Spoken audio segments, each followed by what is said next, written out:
ಟಿವಿ9 digital ವಿಶೇಷಕ್ಕೆ ಸ್ವಾಗತ. ನಾನು ಅವಿನಾಶ್ ಶಿವನ್. Test cricket ಮುಗಿದೋಯಿತು, ಯಾರು ಟೆಸ್ಟ್ ನೋಡ್ತಾರೆ ದಿನಪೂರ್ತಿ ಕೂತ್ಕೊಂಡು ಅಂತ ಮಾತನಾಡುವಂಥ ಸಮಯದಲ್ಲಿ ಒಂದು ಟೆಸ್ಟ್ ಸೀರೀಸ್ ಎಲ್ಲರ ಗಮನ ಸೆಳೆಯುತ್ತೆ. ಅದೇ ಇಂಡಿಯಾ ವರ್ಸಸ್ ಆಸ್ಟ್ರೇಲಿಯಾ ನಡುವೆ ನಡೆಯುವಂಥ ಬಾರ್ಡರ್ ಗವಾಸ್ಕರ್ ಟ್ರೋಫಿ.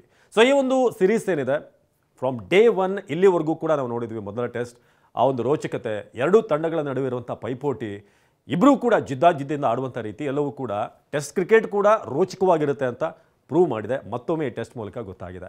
ಸೊ ಈ ಟೆಸ್ಟ್ ಆರಂಭ ಆದಾಗ, ಈ ಸೀರೀಸ್ಗೆ ನಾವು ಹೋಗ್ತಾ ಇದ್ದೀವಿ ಅಂತಂದಾಗ, ನಾವು ನ್ಯೂಜಿಲೆಂಡ್ ವಿರುದ್ಧ ನಮ್ಮ ತವರು ನೆಲದಲ್ಲೇ 3-0 ವೈಟ್ ವಾಶನ್ನು ಅನುಭವಿಸಿ ಸೋಲಿನ ಆಘಾತದ ಜೊತೆಗೆ ಆಸ್ಟ್ರೇಲಿಯಾಕ್ಕೆ ಹೋಗಿದ್ವಿ.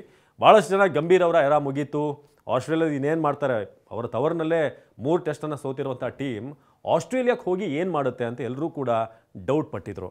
ಆದರೆ ಇನ್ನೊಂದು ಹೊಡೆತ ಏನು ಬಿತ್ತು ಅಂತಂದರೆ, ರೋಹಿತ್ ಶರ್ಮಾ ಅವರು ತಮ್ಮ 2ನೇ ಮಗುವಿನ ಕಾರಣ ಅವರು ನಾನು ಮೊದಲ ಟೆಸ್ಟನ್ನು ಆಡಲ್ಲ ಅಂತ ಹೇಳಿದಾಗ ಬೂಮ್ರಾ ಅವರಿಗೆ ಕ್ಯಾಪ್ಟನ್ಸಿಯನ್ನು ಕೊಡಲಾಯಿತು. ಆಗಲೂ ಕೂಡ ಅಂದರು ಬೂಮ್ರಾ ಏನು ಕ್ಯಾಪ್ಟನ್ಸಿ ಮಾಡ್ತಾರೆ ಅಂತ. ಬಟ್ ಎಲ್ಲವನ್ನೂ ಕೂಡ ಸುಳ್ಳು ಅಂತ ಪ್ರೂವ್ ಮಾಡಿದೆ ಟೀಮ್ ಇಂಡಿಯಾ. ಮೊದಲ ಟೆಸ್ಟ್ ಪರ್ತ್ನಲ್ಲಿ ನಾವು 295 ರನ್ಗಳ ಒಂದು ಭಾಳ ದೊಡ್ಡ ಅಂತರದ ಗೆಲುವನ್ನು ಸಾಧಿಸಿದ್ದೀವಿ. ಜೊತೆಗೆ ಪರ್ತ್ನಲ್ಲಿ ಬಂದಿರುವಂಥ ಯಾವುದಾದ್ರೂ ಒಂದು ವಿಸಿಟರ್ ಟೀಮ್ ಆಸ್ಟ್ರೇಲಿಯಾವನ್ನು ಸೋಲಿಸಿರುವಂಥದ್ದು ಇದೇ ಮೊದಲ ಬಾರಿಗೆ. ಆ ದಾಖಲೆಯನ್ನು ಕೂಡ ನಮ್ಮ ಹುಡುಗರು ಮಾಡಿದ್ದಾರೆ. ಹಾಗಾದರೆ ಹೇಗೆ ಶುರುವಾಯಿತು? ಆರಂಭದಲ್ಲಿ ಈ 150ಕ್ಕೆಲ್ಲ ಆಲ್ಔಟ್ ಆದಾಗ ಎಲ್ಲರ ಪ್ರಶ್ನೆ ಇತ್ತು, ಏನು ಈ ಟೀಮ್ ಇಂಡಿಯಾ ಹೊಸಬ್ರಿದ್ದಾರೆ, ರೋಹಿತ್ ಶರ್ಮಾ ಇಲ್ಲ, ಶುಭ್ಮಾನ್ ಗಿಲ್ಗೆ ಇಂಜುರಿ ಆಯಿತು, ಮೊಹಮ್ಮದ್ ಶಮಿ ಇನ್ನೂ ಕೂಡ ರಿಕವರ್ ಆಗಿಲ್ಲ, ಜಡೇಜಾ ಅಶ್ವಿನ್ ಇಬ್ಬರನ್ನೂ ಕೂಡ ಡ್ರಾಪ್ ಮಾಡಲಾಗಿತ್ತು. ಮೊದಲ ಟೆಸ್ಟ್ನಲ್ಲಿ ಇಬ್ಬರನ್ನೂ ಕೂಡ ಆಡಿಸಿಲ್ಲ. ಈ ಟೀಮ್ ಏನು ಆಡುತ್ತೆ ಅನ್ನೋ ಪ್ರಶ್ನೆ ಇತ್ತು. ಆದರೆ ಮೊದಲ ಇನ್ನಿಂಗ್ಸ್ನಲ್ಲಿ ನಮ್ಮ ಕೈ ಹಿಡಿದಿದೆ ನಿತೀಶ್ ರೆಡ್ಡಿ. ಡೆಬ್ಯೂ ಅಂತ ಎಲ್ಲೂ ಕೂಡ ಅನಿಸ್ಲಿಲ್ಲ. ರಿಷಬ್ ಪಂತ್ ಕೂಡ ಅದ್ಭುತವಾಗಿ ಆಡಿದರು. ಇನ್ನು KL ರಾಹುಲ್ ಹೇಗೆ ಪರ್ತ್ ಪಿಚ್ಚಲ್ಲಿ ಆಡಬೇಕು, ಆಸ್ಟ್ರೇಲಿಯಾದ ಆ ವೇಗಿಗಳು ಮೊದಲ ದಿನ ಹಾಕ್ತಂಥ ಲೈನಲ್ ಲೆಂತ್ ಇತ್ತಲ್ಲ, ನಿಜಕ್ಕೂ ಭಾಳ ಘಾತಕವಾಗಿತ್ತು. ಆದರೆ ಹೇಗೆ ಕೂಲಾಗಿ ಆಡ್ಬೋದು ಅಂತ ನಮ್ಮ ಕನ್ನಡಿಗ KL ರಾಹುಲ್ ಪ್ರೂವ್ ಮಾಡಿ ತೋರಿಸಿದ್ರು. ಅದಾದಮೇಲೆ ಒಂದು ಕಾಂಟ್ರವರ್ಷಿಯಲ್ LB ಡಿಸಿಷನ್ಗೆ ಅವ್ರು ಔಟ್ ಆಗ್ತಾರೆ. ಪ್ಯಾಡಿಗೆ ಟಚ್ ಆಗಿರುತ್ತೆ ಬ್ಯಾಟ್, ಆದರೆ ಎಡ್ಜ್ ಆಗಿದೆ ಅಂತ ಅಂಪೈರ್ ಕೊಡ್ತಾರೆ. ಜೊತೆಗೆ ಬೇರೆ ಬೇರೆ ಆ್ಯಂಗಲ್ಗಳಲ್ಲೂ ಕೂಡ ಥರ್ಡ್ ಅಂಪೈರ್ ನೋಡಬೇಕಾಗಿತ್ತು, ಬಟ್ ಅವ್ರು ಮಾಡಲಿಲ್ಲ. ಬಟ್ even KL ರಾಹುಲ್ ಅವತ್ತು ನೆಲಕಚ್ಚಿ ಆಡಿದರು. ಸೊ ಅದಾದಮೇಲೆ ನಮ್ಮ ಬೌಲಿಂಗ್ ಅಂತ ಬಂದಾಗ ನಾವು ಕೂಡ ಕೌಂಟರ್ ಅಟ್ಯಾಕ್ ಮಾಡಿದ್ವಿ. ಬೂಮ್ರಾ ಅವರೇ ಮುಂದೆ ನಿಂತು 5 ವಿಕೆಟನ್ನು ಪಡಿತಾರೆ. ಆಲ್ಮೋಸ್ಟ್ 100ರ ಒಳಗೇನೆ ಏನು ನಮ್ಮ ಆಸ್ಟ್ರೇಲಿಯಾ ತಂಡವನ್ನು ಕಟ್ ಹಾಕುವಂಥ 100ರ ಆಸ್ಪಾಸ್ನಲ್ಲಿ ಕಟ್ ಹಾಕ್ತಾರೆ. ಒಂದು 46 ರನ್ಗಳ ಲೀಡ್ ಸಿಗುತ್ತೆ. ಸೊ ಅಲ್ಲಿಂದ ಶುರುವಾಗುತ್ತೆ ನಮ್ಮ ಪಾರುಪತ್ಯ. 2ನೇ ದಿನ ಪಿಚ್ ಕಂಪ್ಲೀಟ್ ಆಗಿ ಚೇಂಜ್ ಆಗುತ್ತೆ. ಏನು ಫಸ್ಟ್ ಡೇ ನೋಡಿದ್ವಿ, ಸೆಕೆಂಡ್ ಡೇ ಒಂದು ರೀತಿ ಫ್ಲ್ಯಾಟ್ ಪಿಚ್ ಆಗಿ ಕಾಣಿಸ್ತು. ಯಶಸ್ವಿ ಜೈಸ್ವಾಲ್, KL ರಾಹುಲ್ ಆರಂಭಿಕರಾಗಿ ಬಂದು ನಾಟ್ಔಟ್ ಆಗಿ ಆಲ್ಮೋಸ್ಟ್ ಸೆಷನ್ಗಳನ್ನು ಮುಗಿಸ್ತಾ ಬರ್ತಾರೆ. ನಂತರ KL ರಾಹುಲ್ 70+ಗೆ ಔಟ್ ಆಗ್ತಾರೆ.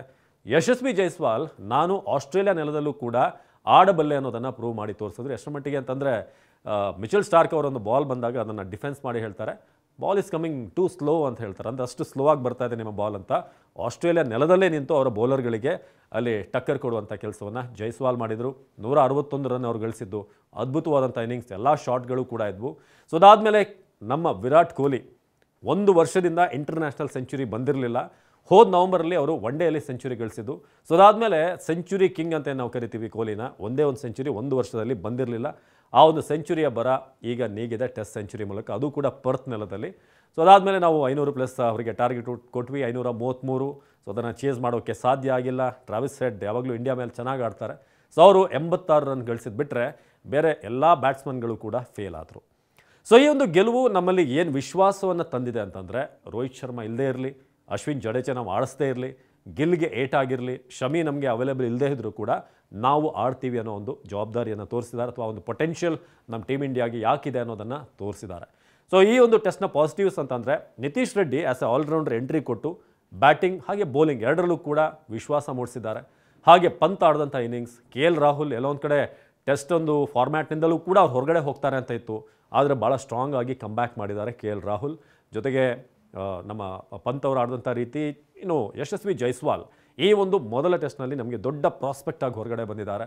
ಸೊ ಆಸ್ಟ್ರೇಲಿಯಾ ನೆಲದಲ್ಲಿ ಹಿಂದಿನಿಂದ ಕೂಡ ಕಳೆದ ಬಾರಿ ಕೂಡ ಹಲವಾರು ಗಾಯಗಳಾಗಿದ್ವು. ನಿಮಗೆಲ್ಲ ಗೊತ್ತಿರೋ ಹಾಗೆ ಶಾರ್ದುಲ್ ಠಾಕೂರ್ ಆಡಿದ್ದು, ವಾಷಿಂಗ್ಟನ್ ಸುಂದರ್ ಆ ನೆಲದಲ್ಲಿ ಆಡಿದ್ದು, ಪಂತ್ ಅವರು ಟೀಮನ್ನು ಗೆಲ್ಲಿಸಿದಂಥ ರೀತಿ, ಇದೆಲ್ಲವೂ ಕೂಡ ಹಾಗೇ ಇದೆ ಮೈಂಡಲ್ಲಿ. ಮತ್ತೊಮ್ಮೆ BGT ಸೀರೀಸ್ ಒಂದು ಬ್ಯಾಂಗ್ ಜೊತೆಗೆ ಆರಂಭ ಆಗಿದೆ. ಮೊದಲ ಟೆಸ್ಟನ್ನು ನಾವು ಗೆಲ್ಲುವ ಮೂಲಕ ಮತ್ತೆ ಆಸ್ಟ್ರೇಲಿಯಾಗೆ ಎಚ್ಚರಿಕೆ ಕೊಟ್ಟಿದ್ದೀವಿ. ಈ BGT ಸೀರೀಸ್ ಕೂಡ ನಮ್ಮದೇ ಆಗುತ್ತೆ ಅಂತ. ಒಂದು ಟೆಸ್ಟ್ ಮುಗಿದಿದೆ, ಇನ್ನು 4 ಟೆಸ್ಟ್ ಬಾಕಿ ಇದೆ. ನೋಡೋಣ ಆಸ್ಟ್ರೇಲಿಯಾ ಹೇಗೆ ಕೌಂಟರ್ ಕೊಡುತ್ತೆ ಅಂತ. ಯಾಕಂದರೆ ಆಸ್ಟ್ರೇಲಿಯಾ ಕೂಡ ಭಾಳ ಪ್ರೊಫೆಷ್ನಲ್ ಆಗಿರುವಂಥ ಟೀಮ್. ಒಂದು ಸೋಲಿನ ನಂತರ ಹೇಗೆ ನಾವು ವಾಪಸ್ ಕೊಡಬೇಕು ಅಂತ ಅವರು ಕೂಡ ಲೆಕ್ಕಾಚಾರ ಹಾಕ್ತಿರ್ತಾರೆ. ಆದರೆ ನಮ್ಮ ಟೀಮ್ ಇಂಡಿಯಾ ಅದಕ್ಕೂ ಮೇಲೆ ಒಂದು ಪ್ಲ್ಯಾನನ್ನು ಮಾಡಿರುತ್ತೆ. Let's wait and see. ಇದಾಗಿತ್ತು ಟಿವಿ9 ಡಿಜಿಟಲ್ ವಿಶೇಷ. ನಿರಂತರ ಸುದ್ದಿಗಾಗಿ ನೋಡ್ತಾ ಇರಿ ಟಿವಿ9.